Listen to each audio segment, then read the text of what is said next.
All right, let's give finally a final discussion about Nietzsche's genealogy of morals. I did a video regarding the second essay about this, which was about the aesthetic ideal.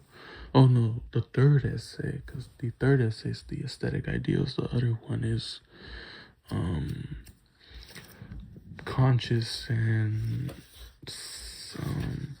bad conscience in related manners, basically guilt. And then the first essay is good and evil and good and bad. So in the first essay, Nietzsche gives us an overview of the history of good and evil. He gets this from basically finding out the origins of the words good and bad, and basically he comes to the conclusion that good is noble and bad is basically the opposite of noble.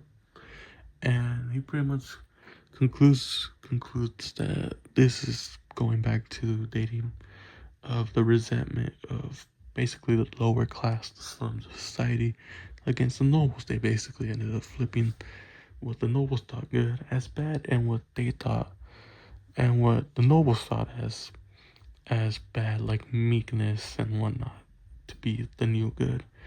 And it's unique because I think I never really thought of that, and I think Nietzsche is actually on he's he's on point here. I think he is correct on that. And Nietzsche's reasonings are very, very good actually. He introduces to us how the Judeo-Christians were the ones responsible for it, which is reasonable because Nietzsche's it's pretty much not it's not really it's not really a factual thing, but we'll just call it a theory.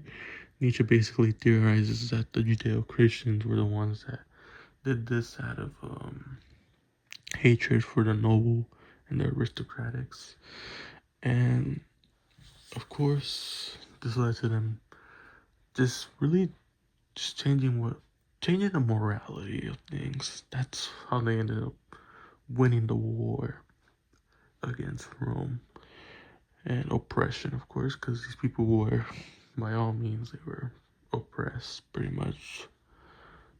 They did not live in the best conditions, so they were not Romans, and well, that just led them to get the not get the best treatment. And I think it's a unique thing, but I think Nietzsche's really a bit more resentful against Christianity here. That's something you should really take account when you read Nietzsche. You should not really take this as a. You should probably read this with, how do I say it, critically. Because I feel like some people are just read this and just use it as an excuse to hate others, which is not what you should be doing.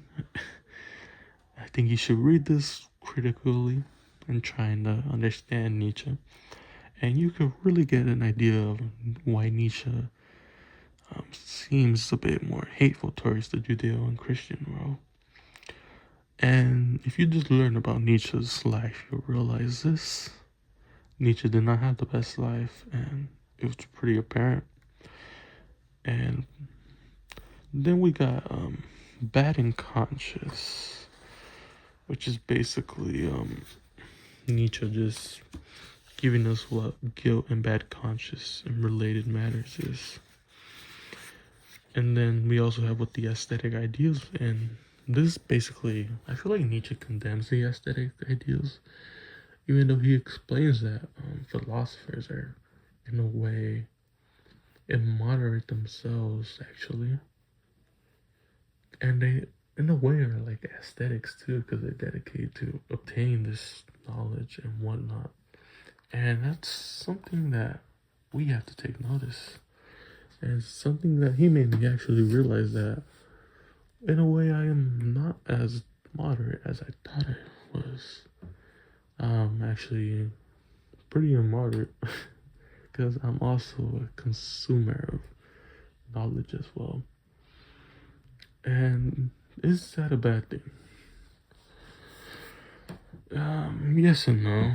No, because I think you should be knowledgeable on most things and try to be educated as much as you can. Yes, if you're not really doing nothing with the knowledge and just consuming knowledge and knowledge and knowledge, that keeps you from really experiencing and living together, living your life. Usually, living with your life gives you experience of things, and that's where most of this knowledge comes from. And that is why you should probably learn, live your life so you can experience things and get knowledge of it. But also, you should probably study these works of these great people who came before your time, because they might have other perspectives that you never considered. And these perspectives can serve as enlightening to you. And that's what I feel like philosophy really is. They're like, you have probably thought of most of these concepts by merely by a bit. You have most likely thought, I mean, we're taught ethics without really knowing them. This can be through religion. Religion has its own ethics. And then there's basic moral systems of do not do what you wouldn't want to do. You wouldn't want to be done to you. Schools even teach that to you as a young kid. I remember that pretty well, actually. Like, treat others the way you want to be treated. Sharing is caring. Just a couple of things. Like, those are really like little ethical systems like input into us as young kids. And it's a good thing to have people have morals, because I think we need morals to function. Morality is the key to society, if we're being honest here. Because if we were no different from we were when we were nomadic, we did not really have a moral system. It basically ran who was the best, and whoever was the strongest or just the more mightier got whatever he wanted. And that's just something I feel we can't.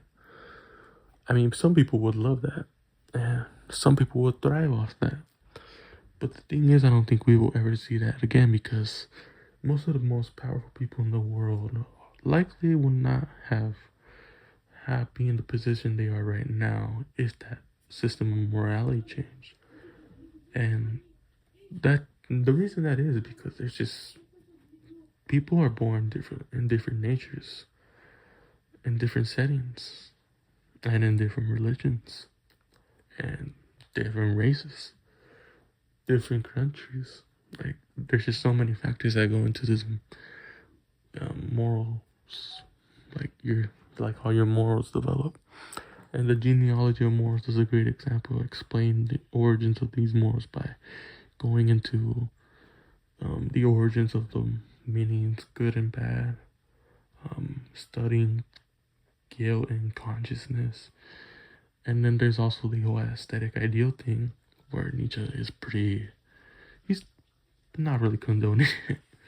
And I think this is why this work is really great. I enjoyed reading it. I became a big Nietzsche fan.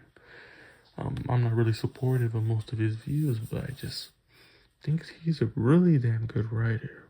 And he has a way of expressing himself I think no other person has.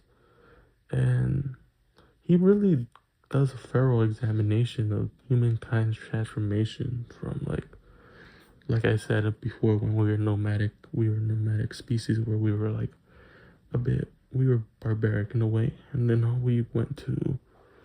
we transformed into a civilized society where now we have the issue of guilt and bad consciousness, and which leads us to have regret, pity, and whatnot. But Nietzsche is really hateful towards this whole civilized society where we have become felt remorseful and pitiful, because it destroys our instinct and the freedom. And then Nietzsche is also really he's really attacking the whole virtues of poverty, humility, and chastity.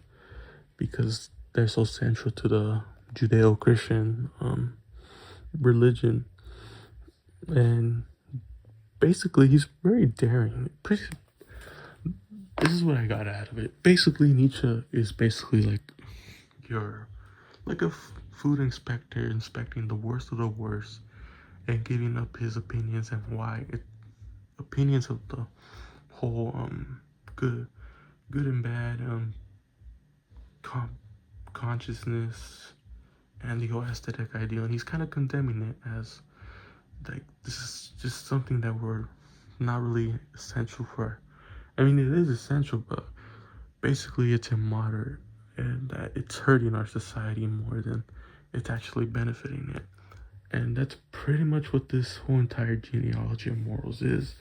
It's not really something you should use to hate against the Judeo-Christians or just Christianity and Judaism.